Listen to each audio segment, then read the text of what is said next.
Hello, everybody. Welcome. This is Noel the Red Devil. We have some news on Rasmus Hojlund. He has officially signed for Manchester United, according to Fabrizio Romano. 70 million deal with add-ons, apparently. So Eric Ten Hag has gotten his striker. Whether you believe he's worth the 70 million or not is irrelevant. The manager has got the player in that he wants. It'll be interesting to see now with obviously the number 9, because we've had our concerns about Bruno playing out on the right. You know, things have been shifted around because we don't have a striker. Now we've brought one in. Hopefully Bruno then is put in his best position, which is in the middle of the park. And yeah, it's exciting times ahead. The manager again was asked about Rasmus Hojlund on Sky News, but he refused to answer any questions because obviously it isn't official by the club. But as you know, Fabrizio Romano, when he does say, "Here we go, deal done," the deal is actually done. So good news for Manchester United and our fans, because we finally have a striker, and it's been a long time coming. So I can't wait to see how he does and how he adapts, but we got to give him time. And it is important that we give him time because, you know, he's unproven. And his stats may be decent, but, you know, the Premier League is a different animal altogether. I did see a quote from him. If it's true, I'm being honest, I already love this lad. If this quote is true, but he was asked, I think, about coming to Manchester United, and he was quoted as saying he wanted to win the treble like Sir Alex Ferguson did. And then a reporter says to him, also like Pep Guardiola, he says, "I want to win and not buy it." Now, I don't know if that's a direct quote from him, but he has been following all the Manchester United players. And if that quote is true, then I already love this guy. You know, this snubbery of Manchester City's treble, because there's still a cloud over them. Other teams are getting fined left, right, and centre, but it seems like nothing is happening on Manchester City and all of their 100 and whatever it is violations that they have. It's gone awfully quiet there, to be honest with you. And I'm a bit suspicious. Look, I think they'll always get away with it. Because that's you know, there's been suspicions over them before, and you know, they get their lawyers on it, and basically it's left in legal limbo for years, and then by the time, you know, it's to be dealt with, then it's just they don't get what they want. But apparently, some Fred news. So Galatasaray apparently will be sold. Fred will be sold to Galatasaray for 13 to 15 million with add-ons. Now, personally, I believe Fred is worth between 20 to 22 million if we're going to be nice about it. But it just seems like every time we sell our players, we're getting robbed. And, you know, but it is 15 million in the kitty. And we need as much money coming in, because I still have me sneaky suspicions. We'll get into Amrabat now in a minute, but I don't think Amrabat will be the last signing. A lot of United fans are anticipating that he is, but I've got a funny feeling if we start shifting players, there may be room for us to do another deal somewhere. Um, And talking about Elton's, Dean Henderson, apparently Nottingham Forest are looking at Turner and Dean Henderson are the only two keepers that they're looking at. We need to get Dean Henderson out. He cannot be allowed, in my opinion, to stay after doing that interview when he went on loan with Nottingham Forest. He needs to be sold ASAP, but we've got to get the right money for him because he is a decent goalkeeper. He's just not Man United quality. But they will have to. So that comes out from Fabrizio Romano. So hopefully, Man United can get that deal done with Nottingham Forest and get him out and get more money in the kitty. Because remember, it has been reported by the club that any money that is brought in from player sales will be given to the manager. So even though United apparently are in, and that brings me to Amrabat, we're in for Amrabat, and apparently we're going to make a bid shortly. And that was always the plan, according to Fabrizio Romano. So we're in for Amrabat. So that deal is going to get done, I reckon, because every time we've been told that they're moving on to the next deal, it does happen. So let's say, unless something extraordinary happens, Amrabat is going to be signed to United. In the meantime, if United manage to get some of their deadwood away, right, remember, that's extra cash in the kitty. There may be a chance to sign either another midfielder or I reckon he'll go for another centre-back, especially if we get rid of Harry Maguire, because I don't think Johnny Evans is it, to be quite honest with you.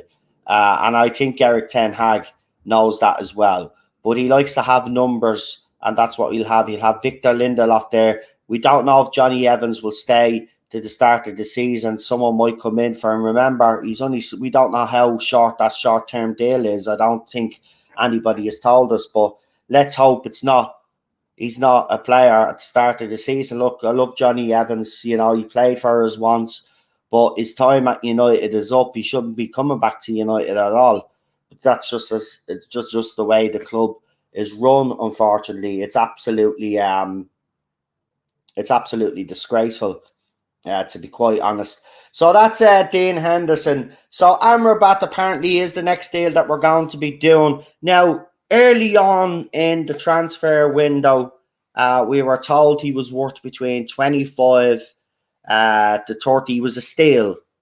Now, apparently, reports are coming out that they nearly want 50 million for him. Now, they can sing for 50 million, but they ain't getting 50 million. Right, Man United are not paying 50 million for Amrabat. I doubt it very much. But we're going to pay over the odds because there's that Man United tax. But we'll get him in. I have every confidence. Look, as far as I can tell by listening to Eric Ten Hag and his press conferences, he's happy with the players that are coming in. So that obviously his choices, and he's identified those players. I do believe after Amrabat there is another deal to be done because, as I said, there's going to be players leaving the club, and they will leave the club. Some are going to leave the club and they're going to be sold. We probably won't get the money that the club want for them, but they'll eventually sell because they know they've got to get the numbers down, and the manager will want them out. You've seen how ruthless he is. He'll want them out, and that's the end of the story. Like, they don't have a future here, right? And they've been told by the manager they don't have a future here. Harry Maguire is another player that I think we can get decent money for. Jadon Sancho, the talk around Jadon Sancho is going to continue with fans. I'm one of those fans that, look, he's been given a chance. He was even given months off. I've seen him pre-season, bar that goal, he's been absolutely awful. I'm sorry, but he has. But the thing about it is pre-season. Do we take the risk and wait and see, does that player improve? Or if a club comes in for him, do we cash in and put more money into Kitty and bring in a player or bring in players that Eric Ten Hag thinks that will help him. We could bring in another striker, then that would solve the problem of having Rashford to play down the middle. Because let's be honest, Rashford, pre-season, he's played down the middle. He's not great. As soon as being moved to the wing, he starts stuff. He needs to be played. Look, I know Marcus Rashford himself thinks that he could play number 9, right? But he can't. He's better out on the left, coming in and banging in the goals there. That's where he does his most damage. So I'd like us to go for another striker, bring in Amrabat, and if there is that extra money in the kitty, maybe bring in a centre back or another midfielder just to shore up that midfield. Because remember, our midfield is going to play an important role in how we do this season. And remember, a lot of injuries affected us near the end, even though I would say we had a decent season last year. And we did have a decent season last year. Yes, it ended badly in the Europa League. And yes, it ended badly in the FA Cup final. But injuries and fatigue took their toll. And our bench wasn't very much either. So it's important that we not just bring in numbers, but we bring in the players that the manager has identified, and it looks like that indeed. So Fred is going to be leaving Manchester United. And I just want to say about Fred, he's one of those players that has divided the fan base for a very, very long, long time. He has blown hot and cold a lot of the time. But I just want to say, no matter what, when he put that jersey on, he gave it his all. And, I wish him the best of luck. It's a pity he's not staying in the Premier League, because I would like to still see Fred in the Premier League, but it looks like he's going to be going to Galatasaray. I'm glad he hasn't gone to Saudi Arabia, to be quite honest with you. I don't know if there was an offer. I think there was, but I'm glad he hasn't gone to Saudi Arabia. And I'm glad he's gone where he's going, if he's not staying in the Premier League. But I wish Fred the best of luck. As I said, he's going to be one of those players that divides the fandom. He certainly divided me throughout his whole Manchester United career. But there were highs, but there were a lot of lows. But as I said, when he put that jersey on, he gave it his all. And that's all we expect from Manchester United players. You give it your all. If you get beaten, you get beaten. But give it your all. And, he was one of the very few players in the club over the years that when other players weren't maybe given 100%, you could see he was always a player that managers trusted, even though we didn't get it. A lot of managers trusted him. So, I do wish him the best of luck. Galatasaray, it's a big club in Turkey. So,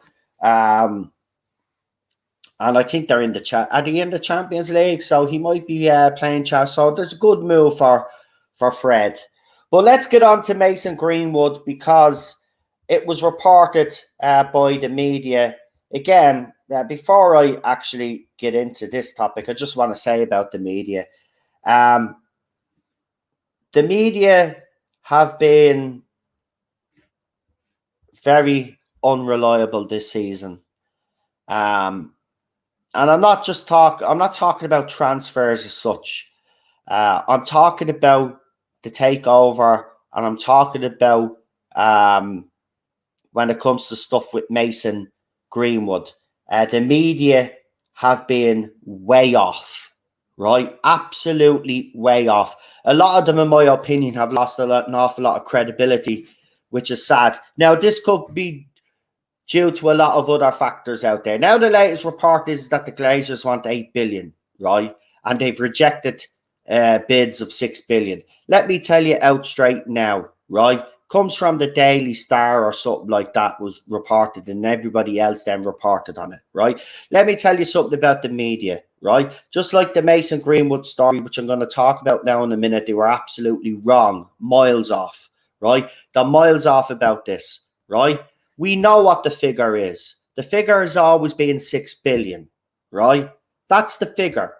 The Sir Jim Ratcliffe deal, right, the way it's worked, does not reach the figure that the Glazers want. It's the same with Sheikh Jassim, right? He's offered 5.2, 5.3 billion or something like that. They want 6 billion, right? They want 6 billion. And then on top of that, you've got the family split, right? Some want to sell and just be done with it. And there's a couple of siblings that want to keep the club, right? So the figure has always been 6 billion, right? That's what they want for Manchester, 6 billion. It's not 7 billion or 8 billion like the media out there are reporting. The figure is 6 billion, and Sheikh Jassim has always said from the beginning, and I think a lot of people have missed this. One of the very first things he said when he was going to bid for the club, or what was coming out of his camp, was he was not going to overpay for Manchester United or pay something that he didn't believe was fair for the value of the club, right?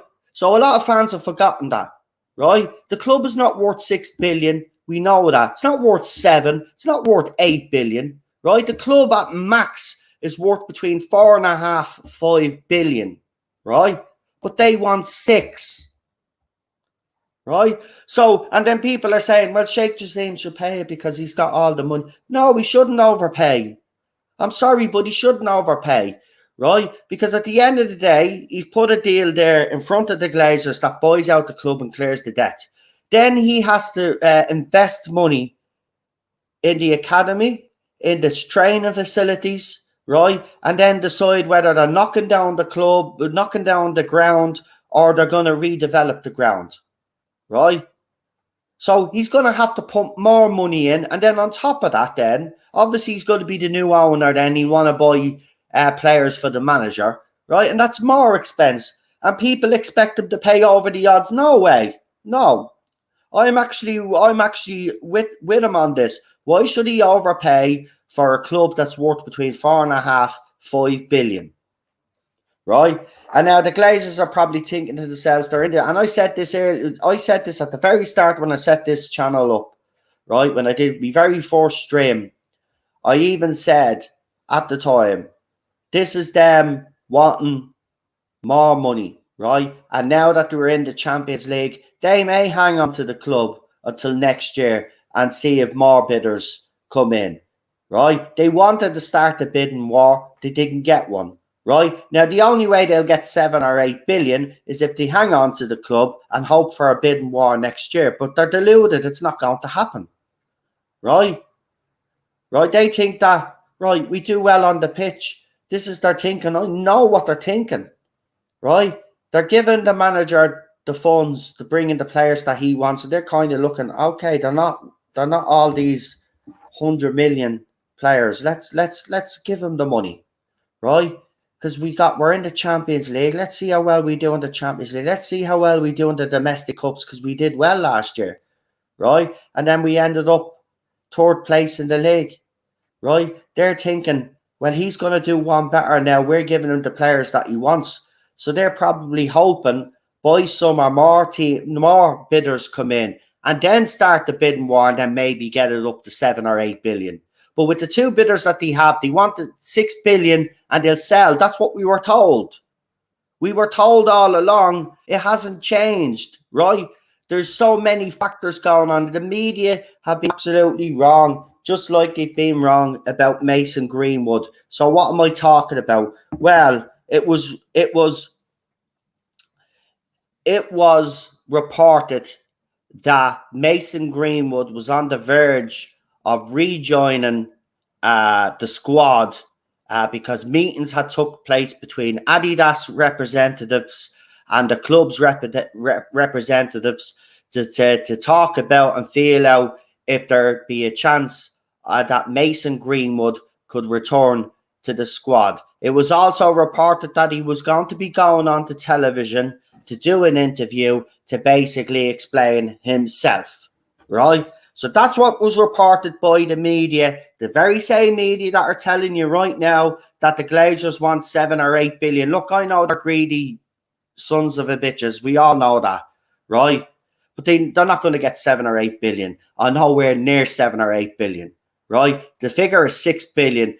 if they can push it over 6 billion, trust me, they'll find a way to push it over 6 billion. But they've only got 2 bidders, so they don't have that bidding war, right? So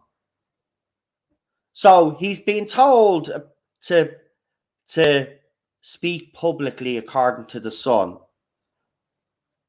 but it's all bullshit because Adidas came out with their own statement and said that no such talks had taken place with any with Manchester United over any player. So it was dismissed straight away, right? This is the very same media that all you people are listening to that told you over the last couple of months that the takeover was done. It was a done deal, right? You had Rio Ferdinand coming out with bollocks, Reuters coming out, Bloomberg all coming out with absolute nonsense, and then all of these so-called top-tier journalists also getting it wrong, right? Now, where am I on the Mason Greenwood situation? It's as simple as this, right? The public's opinion is not going to change on Mason Greenwood. For the simple fact is people saw those photographs and saw the audio. Now, even if he does do an interview, right? Even if he wants to do an interview, how is he going to logically, seriously, how is he going to logically explain all of that? Right? There's no way you're going to be able to logically explain that. Now, there has been photographs going around of him and his girlfriend, and they look all loved up and all of that. But that's irrelevant. And a lot of fans out there are saying, well, if his girlfriend forgives him, why can't fans forgive him? Listen, at the end of the day, that's his girlfriend's choice. But Manchester United fans have morals. And a lot of them, especially our female fans, are not going to be happy with Mason's return. So I've seen a lot of fans out there put up, their social media accounts, put up polls. Would you accept Mason Greenwood back into the team? And most of them are yes, which, is not surprising because it's Twitter anyway. But it does show you that from a footballing point of view, Manchester United fans that I've seen on Twitter want them back. The problem is that the club have, as soon as you reintroduce them back, there's going to be media all over that. And Eric Ten Hag is going to want to try win the Premier League. He won't want any distractions. I don't know how Mason Greenwood can come back into the team without all the media around it and making a circus about it. It's going to be very difficult. And the club won't want that, especially, we want to get off to a great season as well, a great start to the season. We got a tough game coming up against Wolves, to start off our Premier League campaign. So remember, this is what Eric Ten Hag had said about Mason Greenwood. He says, on this, it's a club decision. And of course, I said my opinions, but it's a club decision. We have to accept that. I've got me sneaky suspicions that the manager would like to have Mason Greenwood in the team from a footballing point of view. I just don't see how you can get him in without a media circus.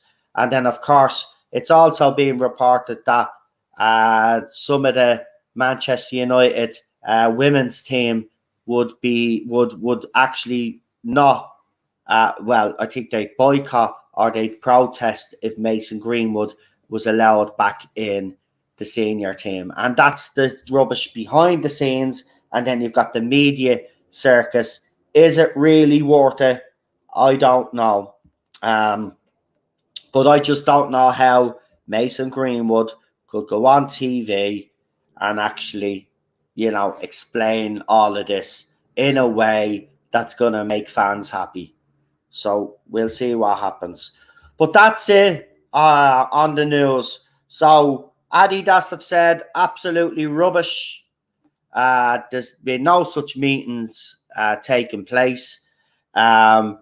Eric Ten Hag has always said, and the club have said, it's a club decision and they will do their own internal investigation. And when they come to that decision, then they will make their announcement. But what I'll say is, it's like everything else with the football club, it's all done very slowly. And this is the problem that people have. This should have been dealt with within a couple of weeks. You know what I mean? They've had plenty of time before they even went off on pre-season to wrap all of this up and decide his future. But like everything else, like our transfers, like everything that we do as a club under these owners, it's all dragged out.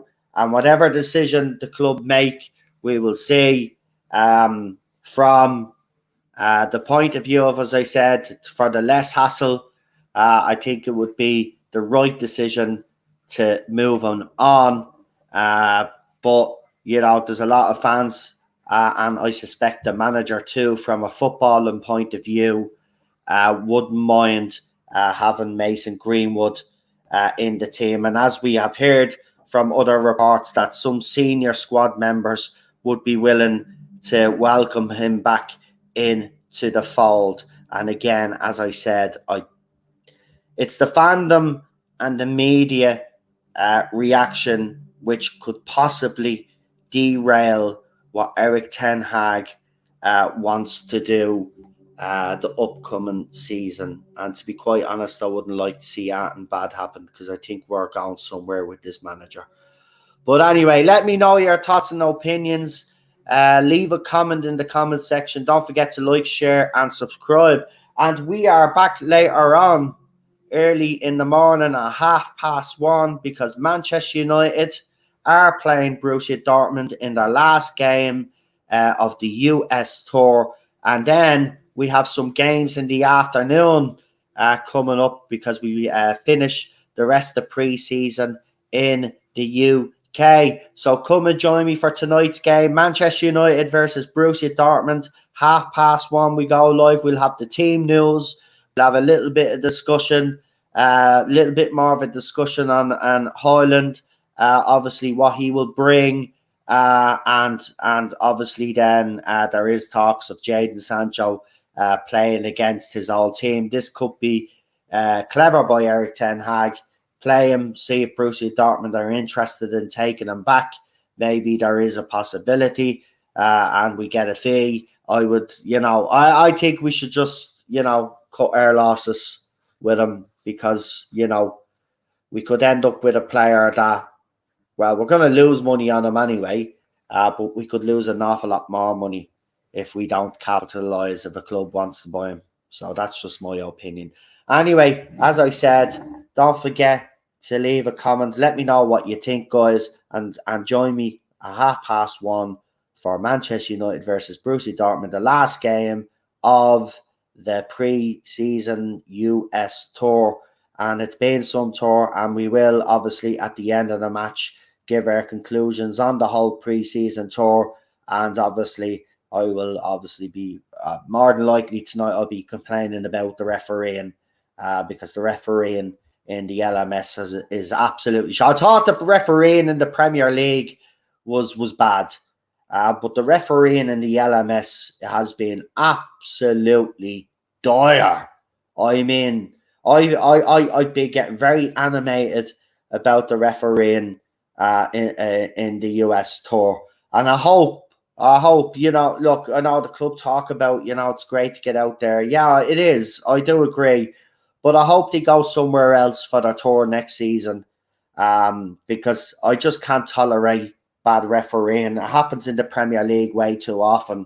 But that Real Madrid goal, that Bellingham goal, I mean, he's half a mile offside, and the linesman doesn't even put up. And some of those tackles as well. And I know Martinez did a bit of a naughty one, in fairness, but if the ref had been doing their job, I think a couple of red cards could have been shown on both sides in that game. Absolutely disgraceful officiating, but there you go. What can you do about it?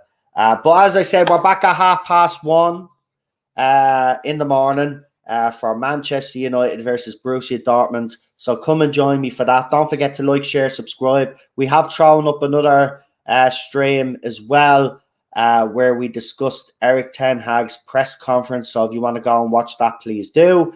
And as I said, we will be back later tonight. Leave a comment, and if you do, I will obviously reply back, folks. You know, I don't want to be one of those YouTubers that does. I try to reply as much as I can. So if you have a comment, an opinion on the Mason Greenwood situation, Fred leaving, let me know what you think about that as well, and let me know what you think of our new number 9. Well, hopefully he's our new number 9. He's given the number 9 jersey, I should say. But Rasmus Hojlund, let me know what you think of him. And again, if you're in favour of Mason Greenwood coming back to the squad, let me know. If you're not in favour, let me know. And give me reasons why, guys. And maybe the next stream that we do when we cover some transfer news, if there's any comments, I will read them out. Or maybe read them out tonight before we get into the juicy stuff of the match. Anyway, have a good one, folks. Talk to you soon, and thanks for watching.